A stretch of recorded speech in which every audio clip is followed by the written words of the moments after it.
ఈ GO number 97 తీసుకొచ్చి ఈ పేద పిల్లల విద్యార్థుల జీవితాలతో చెలగాటలాడుతున్నటువంటి రేవంత్ రెడ్డి నీకు కొంచెమైనా సిగ్గుందా?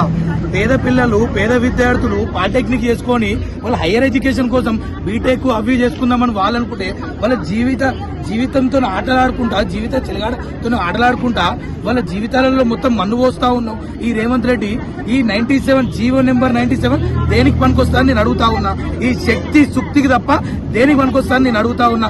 ఇలా భారతదేశం మొత్తంలో సిగ్గుపడాలి ఈ ముఖ్యమంత్రి మాకున్నందుకు. ఎందుకు ఈ మాట్లాడాల్సి వస్తుందంటే ఈ పేద విద్యార్థుల తల్లిదండ్రులు పేద విద్యార్థుల జీవితాలలో వెలుగొస్తుందని చెప్పేసి నీకు ఓటేస్తే వాళ్ళ జీవితాలంతా చీకటిమయం చేస్తా ఉన్నావు. ఇలా వాళ్ళ జీవితాలలో చెలగాటలాడుతూ ఉన్నావు.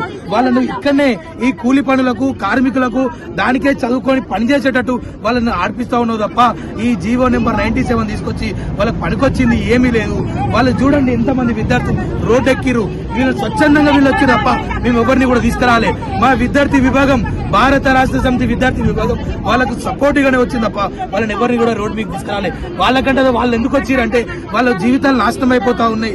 ఈ 97 తోని ఈ ఒక శక్తి యాప్ అనే దాంతో మా జీవితం ఇక్కడికే ముగిసిపోతా ఉంది అని చెప్పేసి వాళ్ళ ఉద్దేశంతో అందరూ కూడా రోడ్డు మీకు ఎక్కిరు.